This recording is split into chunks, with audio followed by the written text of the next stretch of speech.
Olá, você está no Átomo Quântico. Hoje comentaremos sobre o poder da inteligência.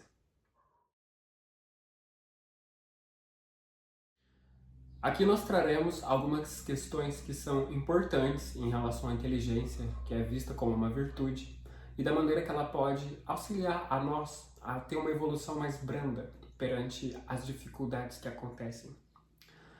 Algumas definições. Uma delas, encontrada no dicionário online, diz que a faculdade de conhecer, de compreender, intelecto, a inteligência que distingue o homem do animal.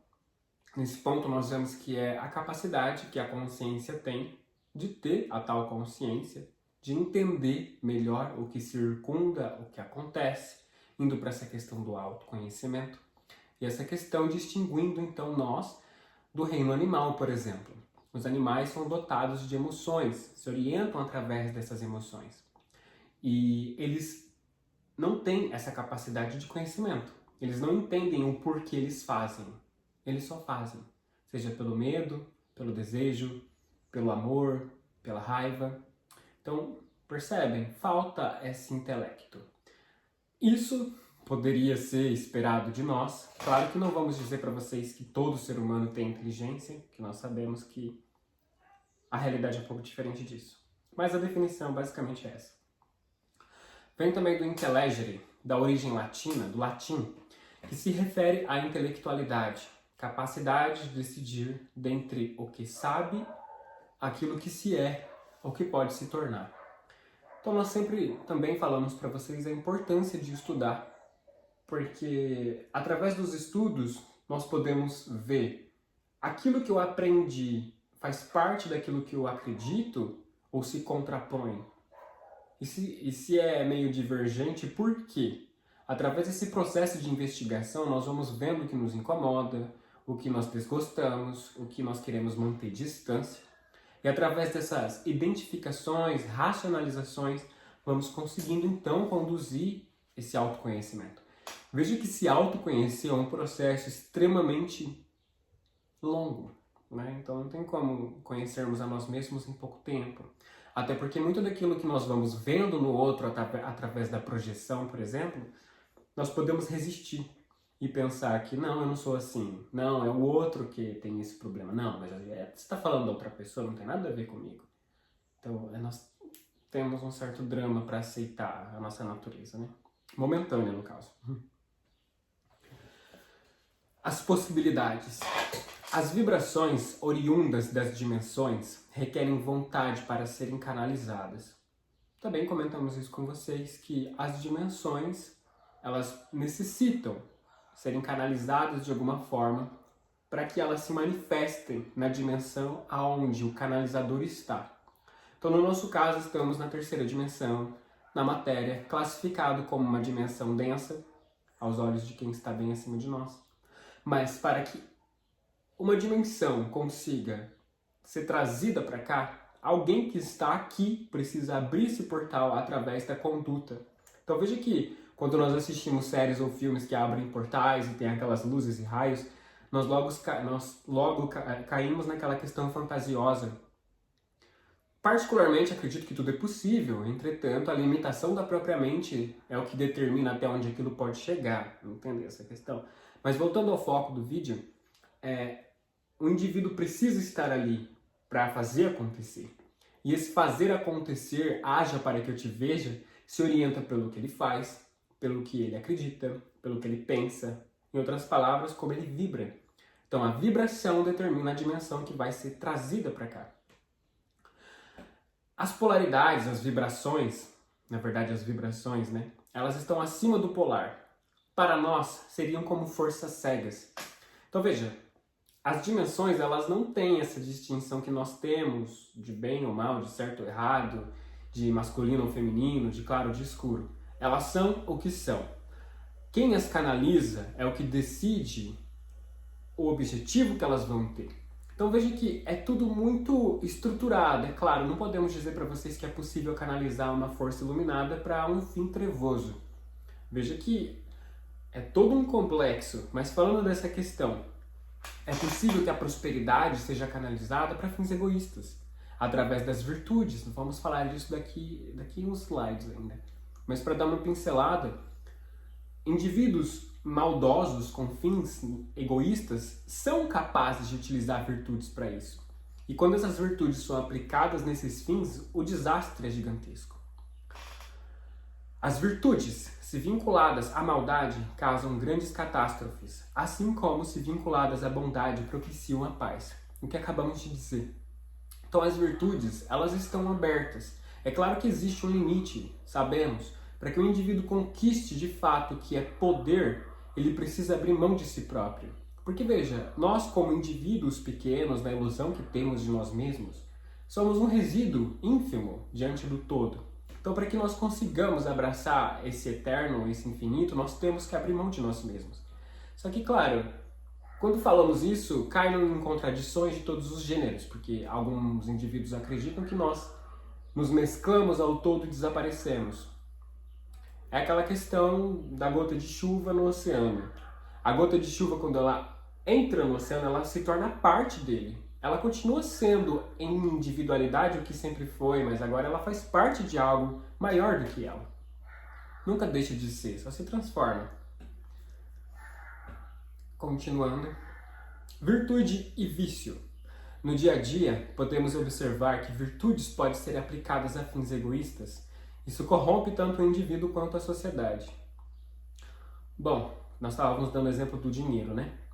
Que o indivíduo quer ter dinheiro, então, se o dinheiro é um fim, tipo, meu foco é ficar rico, o que eu preciso fazer para isso?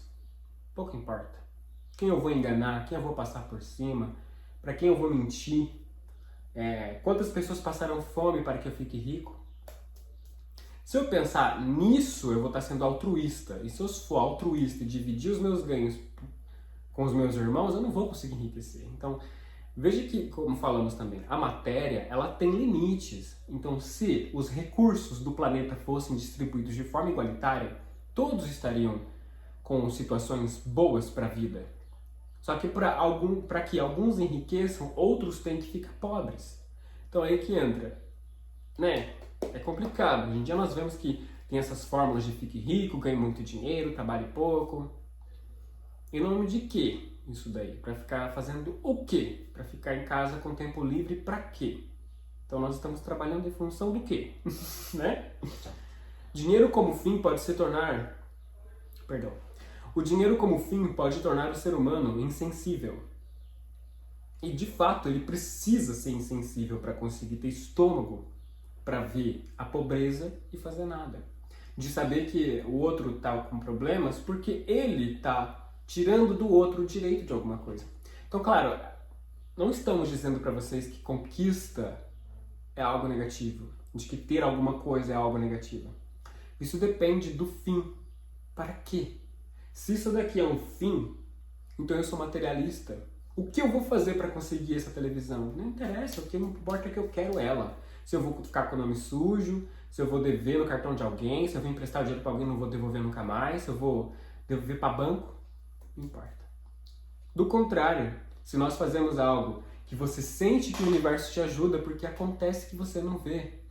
Nós falando aqui até parece meio fantasioso para vocês, mas quantas situações já aconteceram à nossa volta que nós não imaginávamos que fosse acontecer? Surgiu a oportunidade, surgiu o dinheiro, surgiu a loja, o vendedor educado que foi verdadeiro com você, explicou para você o que estava acontecendo, você que estava num dia propício a fazer um negócio. Então todo um complexo foi arranjado para que aquele momento acontecesse. Então nós vemos que isso é essa questão de abraçar o todo, de ser fraterno com o todo, de entender os sinais que o universo dá. Porque se nós queremos algo e o universo está fechando as portas, nós estamos empurrando a porta porque... É mais prudente parar para pensar no que está acontecendo, porque no futuro, muito provavelmente, virá dor. Se conscientizar da maldade e permiti-la é cumplicidade. Né? Quando vocês assistem os vídeos que nós publicamos aqui, muitas vezes nós falamos, principalmente, eu tô falando mais por mim mesmo, né? Que tudo ensina alguma coisa, que nós temos que estar abertos a tudo para entender as coisas de uma perspectiva diferente.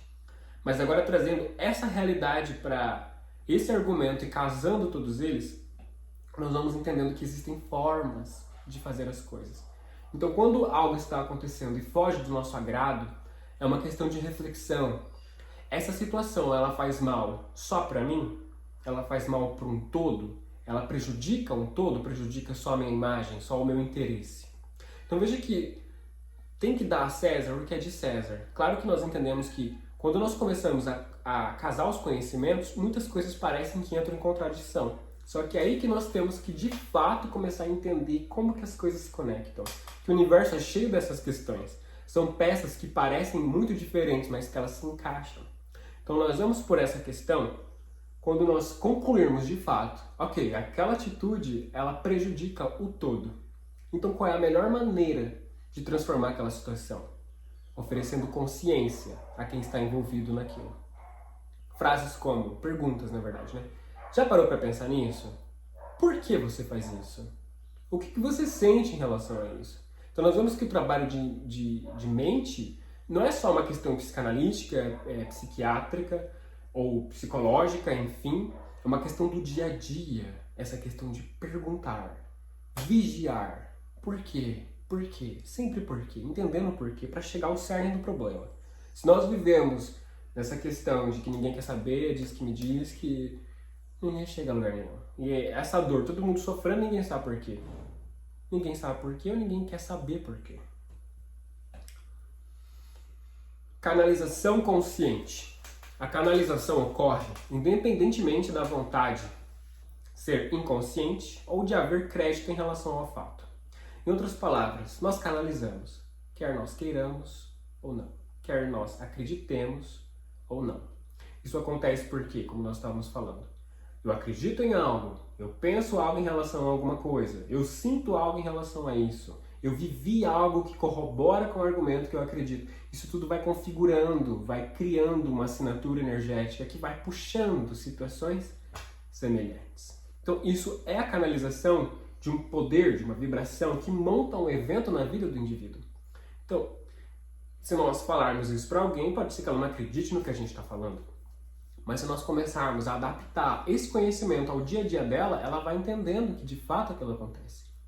Então, por exemplo, na convivência, você vai observando como a pessoa age. Aí você fala, nossa, ela reclama muito que o governo é corrupto, dando exemplo, porque eu falo isso porque é o que eu mais escuto, né? Daí você começa a analisar ela e você começa a ver que ela é corrupta também em alguns momentos. Ela se corrompe, ela permite que os fins justifiquem quem ela é. Então, se ela tiver que passar por cima de alguém para conseguir dinheiro, ela faz. E aí você confronta, pergunta, olha, você já parou para pensar que você fala tanto do governo, mas você faz isso naquela situação? No primeiro momento a pessoa pode sentir raiva, principalmente se ela não perguntou para você. Mas vocês veem que, como nós falamos e reiteramos, nós não damos tanta atenção para a nossa mente quanto deveríamos. Inteligência oferece suporte para que a sabedoria se manifeste. Isso entra também na questão do masculino e feminino. A inteligência é uma questão yang, porque ela é estrutura. A inteligência é como os galhos de uma árvore. E aquilo que nós aprendemos são as folhas. Então, para que nós tenhamos uma boa inteligência, precisamos ter uma boa relação com o nosso yang, com o nosso papai. Retação para sustentar as polaridades. Também eles comentam muito sobre essa questão da retação, na gnose principalmente, que é o caminho para dentro. Sempre que alguma coisa está acontecendo ou que você tem dúvidas sobre qualquer circunstância, para dentro, olha para dentro. O que está acontecendo dentro de mim, dentro de você? O que eu estou sentindo? O que isso tem para me ensinar? Esse caminho reto de manter a consciência intacta, invicta, independente do que estiver acontecendo. Então, é aquela frase, o homem é o que ele faz quando a última porta se fecha atrás dele. Em outras palavras, o indivíduo fala que não gosta de roubo, mas se ele encontra, sei lá, R$2 no chão, ele, R$2 não é nada. Então, quantidade importa? Ou é o ato em si que importa? Então, nós vamos vendo que a questão da inteligência é dar crédito àquilo que nós aprendemos, àquilo que nós vemos no nosso dia a dia. Tratar com seriedade as questões que nos compõem, porque elas ajudam a nos definir e a trilhar esse caminho. Entende? Bom, se vocês tiverem alguma dúvida, estamos à disposição sempre. Esperamos que tenham gostado. Até a próxima.